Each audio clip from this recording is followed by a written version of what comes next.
Hello guys, आज हामीहरू चाहिँ यो एक्सेलको अर्को प्रब्लम सल्भ गर्न गइरहेको छौँ। यसमा के सोधिएको छ भन्दा बेसिकली HRA, पिएफ र ट्याक्स, ग्रस स्यालेरी चाहिँ फाइन्ड आउट गर्न छ अनि इम्प्लोइको बेसिक स्यालेरीबाट है त। सो एउटा एक्सेलको फर्मेट पनि यहाँ दिएको छ हैन। यही एक्सेलको फर्मेटलाई मैले यहाँ बनाइसकेको पनि छु। अब यसलाई कसरी फाइन्ड आउट गर्ने हामी त्यो कुरा चाहिँ हेर्छौँ। HRA फाइन्ड गर्न छ, यो कुराहरू चाहिँ हामीहरूलाई फाइन्ड आउट गर्न छ है त। र यसको बारेमा हल्का नोट्स मैले HRA के हो, पिएफ के हो भन्ने हल्का डेफिनेसन चाहिँ योभन्दा अगाडिको स्लाइडमा राखिसकेँ, तपाईँहरू हेर्न सक्नुहुन्छ। अब यो एक्सेल सिटमा के दिएछ हेरौँ है त। इम्प्लोइ नम्बर भयो, नेम भयो, बेसिक स्यालेरी हैन, यो इम्प्लोइको बेसिक स्यालेरी यहाँ दिएको छ। त्यस्तै गरी HRA भन्छ हाउस रेन्ट हो, यो अफिसरले चाहिँ कर्मचारीहरूलाई चाहिँ रेन्ट पनि दिने गर्छ घर भाडाको लागि। यो चाहिँ प्रोभिडेन्ट फन्ड हो, जस्तो हाम्रो अथवा कुनै इम्प्लोइको के गर्छ भन्दा स्यालेरीबाट केही पर्सेन्ट अमाउन्ट काट्छ कि अनि पछि रिटायरमेन्टमा चाहिँ पेन्सनको रूपमा भनौँ न अथवा रिटायरमेन्टमा चाहिँ त्यतिखेर पैसा दिन्छ। चाहिँ ग्रस स्यालेरी यो छ। अब हामीहरूलाई फाइन्ड आउट गर्न छ, क्वेसनतिर लागौँ है त।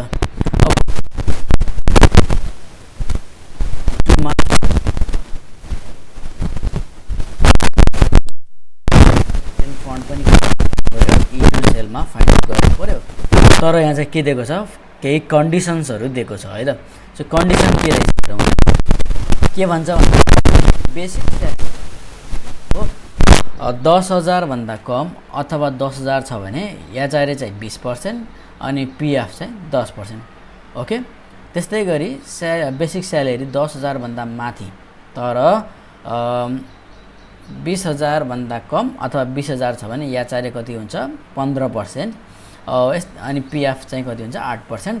यदि केही कुरा मिलेन भने HRA चाहिँ 5,000 र पिएफ चाहिँ 6.5% है त। त्यही कुरालाई मैले यहाँ सर्टकटमा यहाँ लेखेको पनि छु, किनकि यो पछि अब यहाँ फर्मुला लेख्ने बेला सजिलो हुन्छ कि।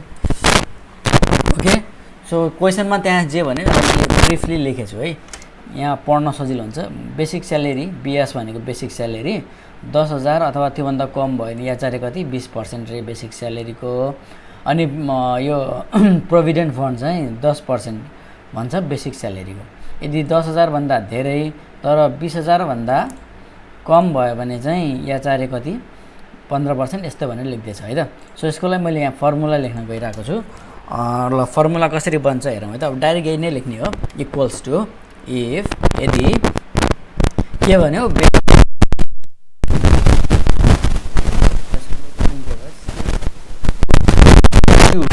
सेलेक्ट भयो, यदि C2 लेस देन और इक्वल टु कति 10,000 यहाँ दिएकै छ 10,000 हो भने हाम्रो HRA कति 20%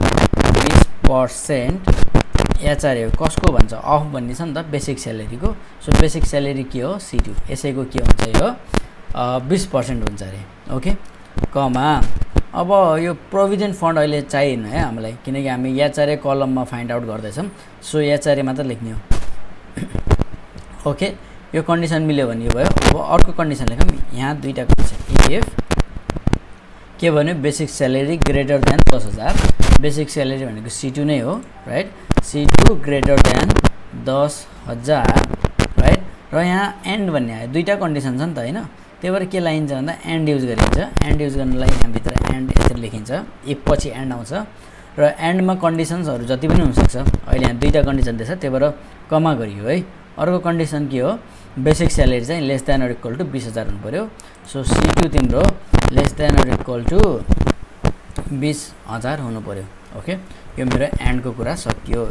यदि यो कुरा मिल्यो भने मेरो बेसिक स्यालेरी कति आई मिन HRA कति 15%। अहिले म के लेखिरहेको छु एकछिनमा एक्सप्लेन गर्छु है। 15% अफ C2 है। यदि मिलेन भने कमा, मिलेन भने फेरि इफ लेख्नु परेन, सिधै के लेख्न सकिन्छ 5,000 यहाँ लेख्दैछ, 5,000 लेख्न सकिन्छ 5,000। अब ब्राकेट बन्द गरौँ, अर्को पनि ब्राकेट बन्द गरौँ है त। सो यो चाहिँ हाम्रो HRA यसरी हामी निकाल्न सक्छौँ। ओके, अब कसरी निकाल्ने म त्यो तपाईँहरूलाई फेरि एकचोटि हेराउँछु। बेसिकल्ली के गरियो भन्दा चाहिँ यहाँ दिएकै छ होइन, सुरुमा चाहिँ हामीले जुन कन्डिसन यहाँ क्वेसनले भनेको त्यही कन्डिसनले लेख्यौँ 20% वाला हैन। 20% वाला। अनि अर्को पनि कन्डिसन थियो यहाँ, तर यो कन्डिसनमा दुईटा छ के, त्यही भएर एन्ड भित्र त्यसलाई लेखियो हैन। एन्ड पछि एउटा रिजल्ट आउँछ कि मिल्छ कि मिल्दैन। मिल्यो भने 15% हुन्छ, मिलेन भने चाहिँ 5000 हुन्छ भनेर लेखाइदियो हो के। ल यसलाई हामी प्र्याक्टिकली टेस्ट पनि गरौँ। जस्तो हो कसैको स्यालेरी चाहिँ लेस देन 20, स्यालेरी 50,000 छ है। सो अब यहाँ चाहिँ कति आउनु पर्यो भन्न सक्नुहुन्छ, 5000 आउनु पर्यो। किन मैले तल जान्छु 5000 पर्छ, 5000 आयो। सो हाम्रो फर्मुला के भएको छ, मिलेको छ। एउटा यसलाई पनि टेस्ट गर्दा 15% हुन्छ नि। सो यही 12000 नै हेरौँ, 12000 हाम्रो यो दुईटाको बिचमा पर्यो। यो जुन अमाउन्ट आछ यो 15% छ कि हेरौँ है त, इक्वल टु 15% अफ यो। अब यो गर्दा एन्सर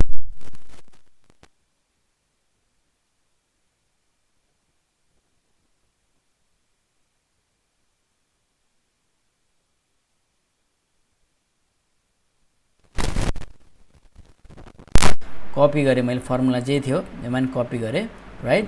तर यहाँ चाहिँ पर्सेन्टेज केही कुराहरू चेन्ज गर्नुपर्छ। ओके, अब यहाँ D2 भएको छ, D2 हुँदैन यहाँ C2 राइट। र सबै ठाउँमा पहिला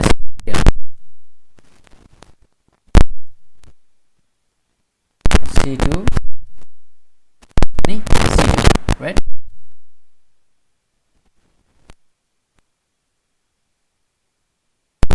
हाम्रो 10% हुने भयो C2 को। त्यस्तै गरी यो कन्डिसन छ, कन्डिसन C2 तर चाहिँ 8% हुनु पर्यो, 15%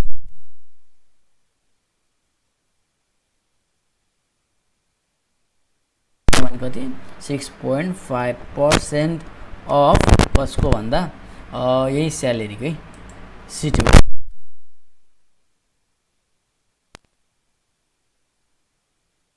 यो पनि भयो। अब चेक पनि गरौँ प्रोभिडेन्ट फन्ड मिल्यो कि नै। अब बेसिकली 10% अफ बेसिक स्यालेरी भन्छ के अरे हैन। यसको 10% यो हो कि हैन, सायद मिलेन जस्तो छ, तर ट्राई गरौँ है त।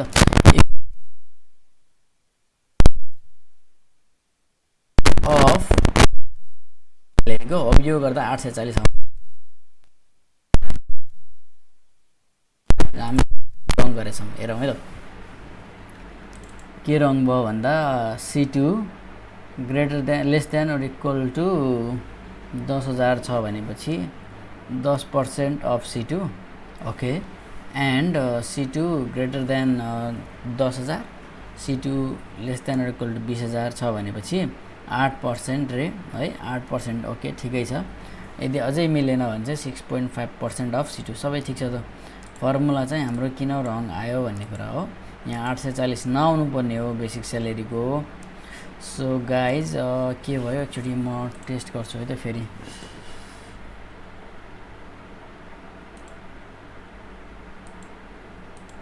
यो चाहिँ मिलेछ जस्तो छ हैन, 750। यो चाहिँ हाम्रो सरी गाइज, यहाँ हामीले हल्का कुरा हेर्नुपर्छ है। जस्तो यो सरी यो 10,050 भनेपछि त हाम्रो यो क्याटेगोरीमा पर्यो नि त हैन, 8% हो नि त। सो 8% पो टेस्ट गर्ने होला त, कहाँ 10% हुन्छ। 8% अफ यो यसको हैन बेसिक स्यालेरीको। अब एन्सर चाहिँ कति आउनुपर्छ, 840 आउनुपर्छ। सो 840 आएको छ गाइज। सो हाम्रो यो मिलेको छ। अघि म हल्का त्यहाँ कन्फ्युज भएर चाहिँ एन्सर रङ आएको है त। ओके, सो HRA फाइन्ड गऱ्यौँ।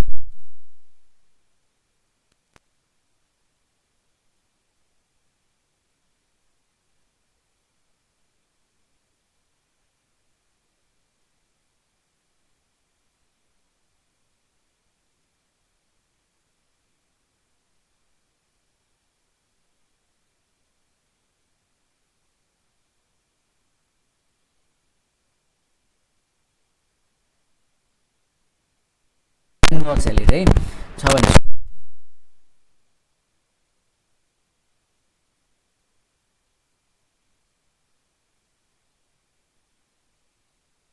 इयरली अथवा एनुअली स्यालेरी चाहिँ तपाईहरुको 2 लाख भन्दा बढी भयो भने यसको कति रे यहाँ लेखिदिएको छ। 2 लाख भन्दा बढी भयो भने 16% रे के 16% यसको एनुअल बेसिक स्यालेरी, यो बेसिक स्यालेरीको होइन कि एनुअल अथवा इयरली बेसिक स्यालेरीको रे है, यो कन्डिसन दिएको छ।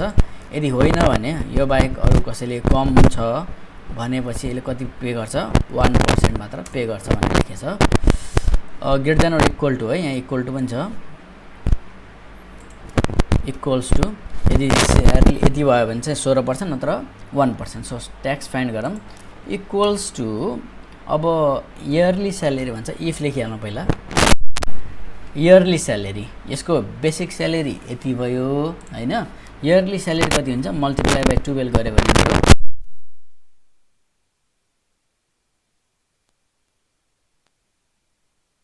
भन्यो भने 2 लाख 2 3 4 5 5 यदि छ भने कति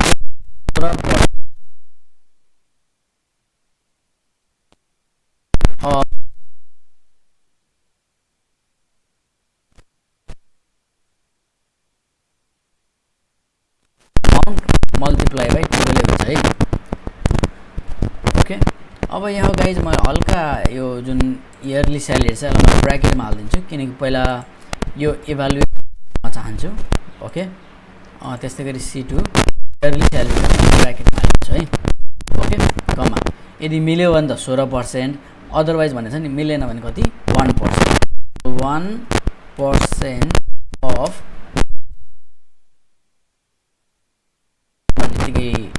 C2 मल्टिप्लाई बाई 12 भइहाल्यो कि राइट। अब चाहिँ एउटा ब्र्याकेट। सो अहिले कति आयो यसको ट्याक्स आयो, र यो ट्याक्स हल्का यहाँ नोट गर्नुहोस् है, यो ट्याक्स चाहिँ तपाईँहरूको वार्षिक ट्याक्स आयो नि, वर्षमा यसले यति ट्याक्स तिर्छ भनेर आयो, किनकि हामीले एनुअलमा लगाइरहेछौँ। यसमा हल्का मोडिफाई के पनि गरौँ भन्दा मन्थली ट्याक्स निकालौँ है।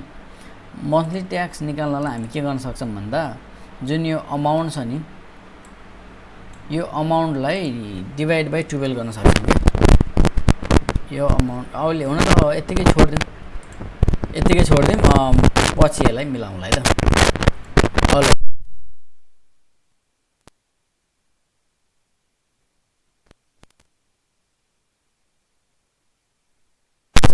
अब यसले टोटल स्यालेरी कति पाउँछ त महिनामा भन्ने कुरा हो। सो ओभियसली बेसिक स्यालेरीबाट पनि पैसा आयो यसको होइन, हाउस रेन्टबाट पनि पैसा पाउँछ कम्पनीको तर्फबाट, प्रोभिडेन्ट फन्ड हाम्रो पैसाबाट कटेर जाने हो हैन, जम्मा हुन्छ यो खातामा, त्यस्तै गरी ट्याक्स पनि कटेर जान्छ।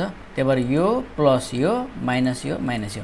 र एउटा कुरा नोट गर्नुहोस्, बेसिक स्यालेरी मन्थली हो, HRA पनि हामी मन्थली निकालेछौँ, पिएफ पनि मन्थली, तर ट्याक्स चाहिँ यहाँ के छ इयरली छ, यसलाई चाहिँ डिभाइड बाइ 12 गर्नुपर्छ है अहिले।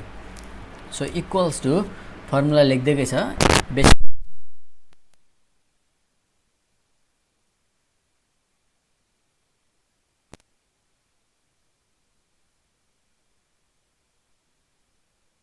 बाइ 12 पनि गर्छु र यसलाई किनकि यो पहिला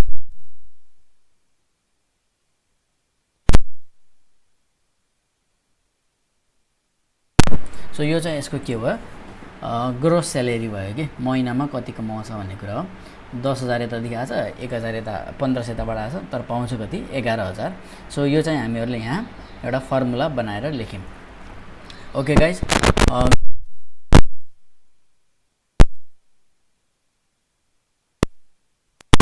निकाल भनेछ।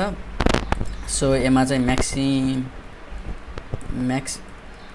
म्याक्सिमम र एभरेज यो कुरा पनि फाइन्ड आउट गरेर भनेछ ग्रोस स्यालेरीको है। अब यो म्याक्सिमम कसरी थाहा हुन्छ हैन, अब यो कुरा फाइन्ड आउट गर्नलाई एक्सेलमा पहिलेदेखि नै फर्मुला छ जसलाई हामी म्याक्स भन्छ कि म्याक्स हामीले G2 यहाँदेखि नम्बर सुरु भएको छ नि त, G2 G4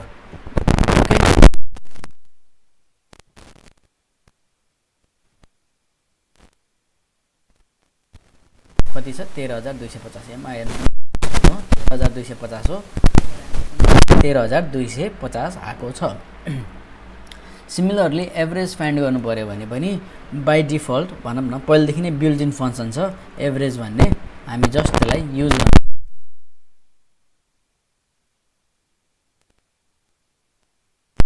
एभरेज पनि हामीहरूले यसरी निकाल्न सक्छौँ।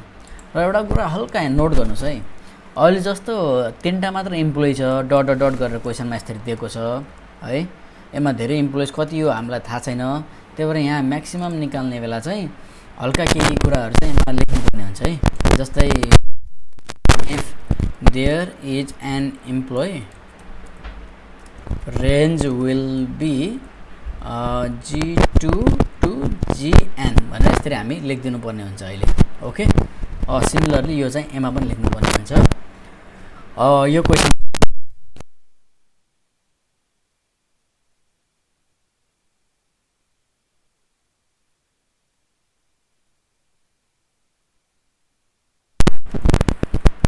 इम्प्लोइ पेइङ ट्याक्स, कतिवटा इम्प्लोइले ट्याक्स पे गरिरहेछ त्यो कुरा हामी हेर्न गइरहेको छौँ है।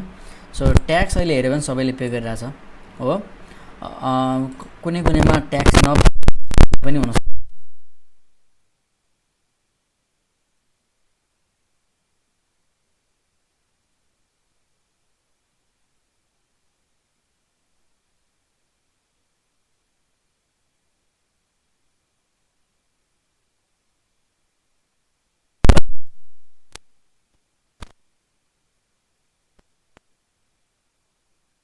गाह्रो कुरा छैन। पहिलेदेखि नै काउन्ट भन्ने फङ्सन छ कि काउन्ट गर्नको लागि रेन्ज लेखिदिन्छ। रेन्ज भनेको बेसिकली कहाँदेखि कहाँसम्म भन्ने हुन्छ। अहिले कहाँदेखि सुरु भएको छ याफ, योलाई ट्याक्स काउन्ट गर्नु पऱ्यो, याफ 2 देखि लगेर याफ कहाँसम्म जान्छ 4 सम्म। ओके, 3 जम्मा 3 वटा इम्प्लोइ छ, त्यही भएर 3 जनाले पे गरिरहेछ भन्ने कुरा भयो। र यसैमा फर्मुलामा तपाईँहरू काउन्ट अर्को पनि फङ्सन छ एउटा ए भन्ने छ, पनि चेक गर्छ भन्दा कुनै ब्ल्याङ्क छ कि छैन त्यो पनि चेक गर्ने काम गर्छ। सो गाइज यति हो, यो हल्का लामो भयो, यसको चाहिँ म एन्सरहरू लेखिदिन्छु। बुझ्नु भएन भने गाह्रो पनि हुन्छ होइन, फेरि यसलाई रिभ्यू गर्दै जानु होला, अनि इजी लाग्छ है। सिमिलर क्वेसनहरू सल्भ गर्नुहोस् र अभियसली तपाईँहरू एक्जाममा राम्रो गर्नुहुन्छ। So guys thank you very much, र सब्सक्राइब गरिदिनु होला है त।